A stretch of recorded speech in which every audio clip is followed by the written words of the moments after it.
por coincidir con la fecha de la salida del Granma de la ciudad de Tulpan con destino a la isla de Cuba, me voy a permitir referir algunos antecedentes sobre este particular, tomando como base precisamente las declaraciones de los protagonistas de esta historia. Empezaré por leer lo que se titula Recuerdos personales de Fidel Castro Ruz de la noche del 26 de noviembre de 1956. El doctor Fidel Castro Ruz recuerda cómo fue el inicio de la historia de la travesía de Yate Granma desde orillas del río Tulpan hasta las costas de la isla de Cuba. Dice así: en las primeras horas de la noche del 25 de noviembre de 1956, embarcaron los hombres y las armas al punto de embarque. Se evitaba la concentración de hombres y armas hasta el minuto final. Nadie podría asegurar en aquellos momentos qué informaciones y pistas podrían tener las autoridades, y así salimos por la ruta. Para complicar más las cosas, había un lanchón al lado de donde estaba el barco Granma.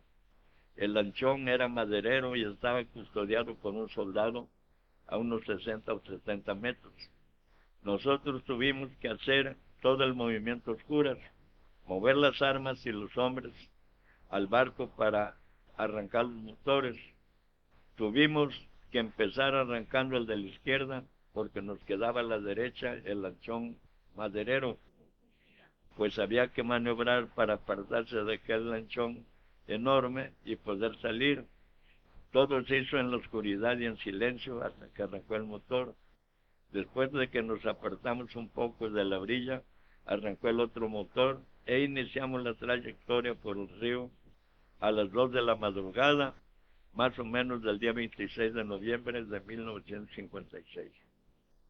Abundando en detalles, el doctor Castro Ruz explica: nos quedaba un problema por resolver. Había que cruzar el cable del ferry que unía las dos partes de la ciudad a través del río tirado por un cable, y había que tener cuidado para navegar con los motores apagados, pues cuando se cruzara el cable del ferry que quedaba muy cerca de la superficie y volver a arrancar motores, era un problema muy grande que difícilmente hubiéramos podido resolver. Pero en fin, tuvimos suerte, lo cruzamos y llegamos a la orilla del mar, cruzando sin novedad a esa hora inusitada, a pocos metros de una instalación naval donde podrían surgir dificultades con las autoridades mexicanas, dificultades que afortunadamente nunca sucedieron. En otra parte de otro viajero de la expedición, que fue el señor Faustino Pérez, hace un relato de la siguiente manera: acostumbrados como estaban los suspeños de aquella época del constante ir y venir, entrar y salir de los parlachinos ocupantes del vetusto caserón ocupado, ubicado en el frente del río Tulpan, a la altura del sitio conocido como La Punta, en donde el río hace recodo sobre su margen derecha, no causó sorpresa alguna entre el vecindario de la congregación de Santiago de la Peña, conurbada con la ciudad de Tulpan. El movimiento registrado durante los días previos al día 25 de noviembre de 1956 en la llamada por aquel entonces la Casa de los Cubanos. Oficialmente los cubanos que aparecieron y se aclimataron en Tulpan de la noche a la mañana, contrayendo matrimonio con damitas locales. Algunas de ellas emparentaron con las familias porteñas Cobos y Riquelme y trataron de justificar su estancia dedicándose a la recolección y rescate de la chatarra diseminada sobre la margen izquierda del río Tulpan. en el área correspondiente a las instalaciones de la empresa Petróleos Mexicanos, así como en los arrecifes y bajos de la costa marina del puerto, utilizando para tales tareas el casco reformado de un viejo balandro originalmente llamado el Tuicano y rebautizado por los cubanos como el Yucatán. A estas alturas se hace necesario aclarar que esto ocurrió en 1953.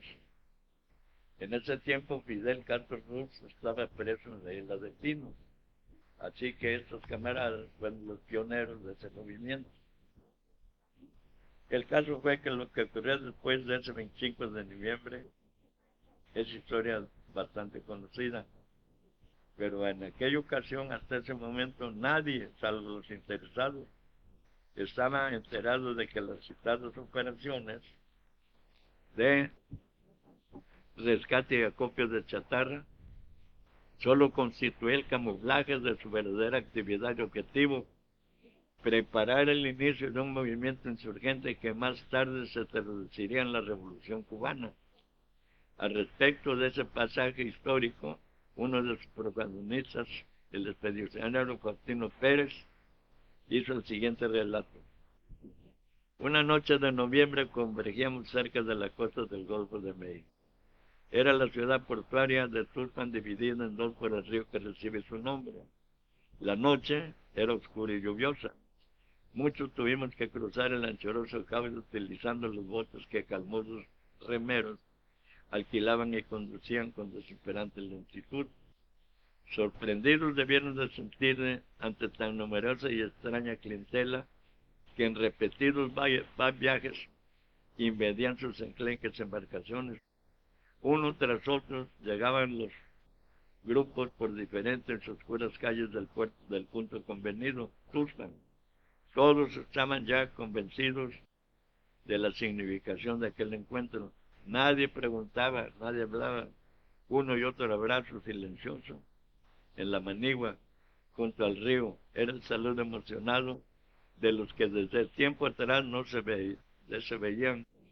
El silencio de la medianoche era violado por el mortificante y persistente ladrillo de los perros alarmados de la vecindad. Observamos que, a muy pocos pasos, algunas sombras se movían hacia el río y viceversa. Eran todos compañeros que, con febril actividad, cargaban las armas hacia una pequeña nave que, al reflejo de las luces, se dejaba ver a medias en el agua. Era el Granma. Nadie expresó su pensamiento. Todos sentimos emoción, alegría. Pero estamos seguros que a todos asaltaba el mismo temor. Cuando se terminaron de cargar las armas, el parque y los demás equipos y el escaso alimento, comenzó la competencia no manifestada de entrar primero, ante el temor de que los últimos tuvieran que quedarse. Algunos no habían llegado todavía, esperamos. Era la 1 de la madrugada del día 25 de noviembre de 1956. Había que partir con el mínimo ruido, con la mínima fuerza. Comenzó a moverse el Granma. Todas las luces apagadas, un solo motor funcionando a bajas revoluciones, todos agachados, unos sobre otros. El timonel buscó el centro del amplio canal que forma el Tulpan hacia su desembocadura. Avanzó a un lado y a otro. La ciudad dormía. Una media hora para cruzar el puerto. Nadie nos había visto y ya estábamos en el anunciado golfo. Todos comprendimos que el silencio ya no era necesario. Y se rompió de pronto el unísono como si hubiera sido convenido. Nunca antes ha sido más bello nuestro himno nacional. Pero hay que relatar que esa madrugada del día 26 de noviembre, el Granma, ese pequeño yate de 25 metros de lora, que durante varios meses había estado fondeado frente al pequeño muelle de carga de la fábrica de hielo de la familia Álvarez, en el puerto de Texcoco, en el estado de Veracruz. Una vez que abandonó a marcha reducida las desembocaduras de su río para internarse en las aguas del Golfo de México, tomó su rumbo histórico hacia la hermana República de Cuba. Su capacidad de 8 a 16 pasajeros se multiplicó en ese momento a las cifras de 82, y desafiando las más elementales medidas de seguridad, tal número de personas se produjo en su interior. De ellos solo 5 no eran cubanos. Uno de ellos era el mexicano oriundo de Torreón, Coahuila, albergue ya en Celaya, y otros de ellos desconocidos hasta entonces. Era un joven médico argentino que estaba llamado a alcanzar celebridad mundial. Su nombre, Ernesto Guevara Lynch, el Che. Y se cita: el Granma navegó dificultosamente embarcando agua a torrentes y luchando contra un viento de 40 nudos que encrespaba la superficie del agua. Los jóvenes que al interior luchaban por desaguar la Sentina, inundada por fallas en la bomba, constituían un grupo revolucionario en marcha hacia Cuba, instruidos en territorio mexicano durante las semanas anteriores. Habían sido adiestrados en la región montañosa de Iguatlán de Madero, Veracruz, por un antiguo oficial del ejército republicano español, el coronel Alberto Bayo, a las órdenes del jefe del grupo, el abogado Fidel Castro Ruz. Los expedicionarios aprendieron a lanzar granadas y a disparar cohetes y a desarmar sus fusiles automáticos, así como a abrirse paso a través de bosques similares a las junglas de la Cuba natal, y finalmente estaban ahí en marcha hacia su objetivo, a escasas millas de la costa cubana. Pero los elementos parecieron considerar desde el primer instante contra el éxito de su empresa una ola al barrer la cubierta roja al mar a uno de los integrantes de la expedición que actuaba como guía y oficial navegante. Una hora pierden los miembros del grupo tratando de localizarlo entre las aguas aquizadas. Finalmente, cuando el accidentado es izado a bordo, comprueban desolados que los instrumentos de navegación ubicados en cubierta han desaparecido, arrastrados por el mar. Entre tanto, derivados por corrientes, se han alejado del punto exacto para desembarcar, punto que ya no podrán localizar. Con las primeras luces del día 1 de diciembre de 1956, el reducido grupo, que ya viste el uniforme verde olivo y empuña las armas, ve recortarse a la distancia la tenue línea de la playa. Horas después, una lancha patrullera descubriría el Granma encallado. Como consecuencia, casas gubernamentales ametrallaron la zona en vuelo rasante, mientras 1 millar de soldados rastrean la región y entablan combates aislados con los grupos guerrilleros. De los 82 expedicionarios, solo 12 alcanzarán la espesura, huyendo de la persecución, entre ellos Fidel Castro, Raúl Castro, Ernesto Guevara, Juan Almeida, Faustino Pérez, René Rodríguez, Guillán Celaya y otros. Los demás murieron o cayeron tan pronto desembarcaron. Así comenzó la aventura revolucionaria que culminaría el día 1 de enero de 1959, al producirse la entrada de efectivos rebeldes en la ciudad capital de La Habana, Cuba, tras la huida del país de Fulgencio Batista y de la defección de sus principales jefes. El camino hacia la liberación de la patria de José Martí había comenzado a ser recorrido por aquel puñado de patriotas insurgentes encabezados por su comandante Fidel Castro Ruz, un camino que ciertamente tuvo como punto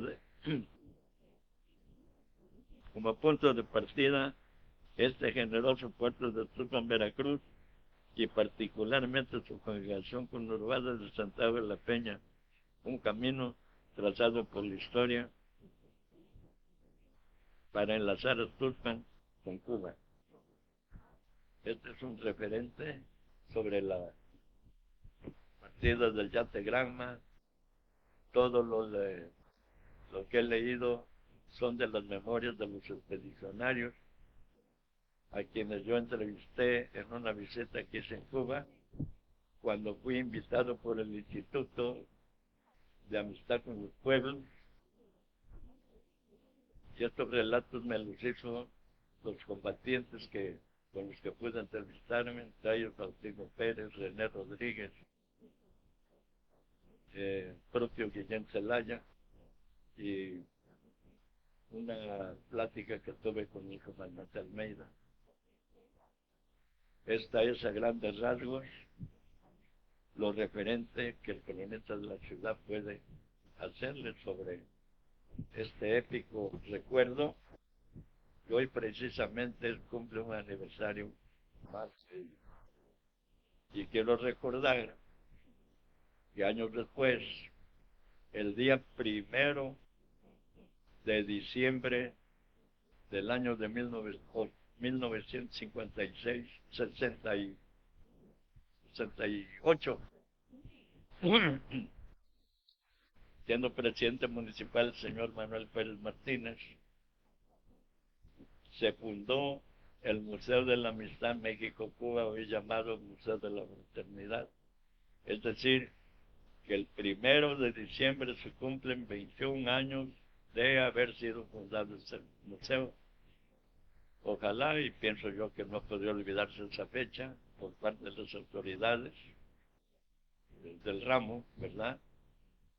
La tomen en cuenta y pues se haga el recuerdo lógico de ese efemérides. Por lo pronto, este cronista les informa, y si desgraciadamente no puedo usar su tiempo, pero yo podría pasarme toda la tarde y parte de la noche hablando de ello, porque yo estuve muy inmerso en este movimiento. Posteriormente, cuando un día 1 de diciembre del año de 1986 se me nombró primer director del Museo de la Amistad México-Cuba, cargo que desempeñé 7 años seguidos. Lo haya hecho bien, lo haya hecho mal, es que me juzgue quien crea que tiene la obligación o la facultad de juzgarme. Pero yo todo mi desempeño lo hice con mucho afecto, porque fui un simpatizante exageradamente creyente de ese movimiento revolucionario. Aquí me tienen 41 años después, como cronista de la ciudad, y como tal, en un pabellón de ahí del museo, allí 7 cuadros míos reflejando la efemérides, de información que les doy al público porque si quiere visitarlos, ahí doy antecedentes de cómo se fundó el museo y del cual yo fui uno de los participantes. De hecho, puedo contar esa historia porque fui protagonista de ella. Muchas gracias al público general que tuve la paciencia de escuchar. Gracias.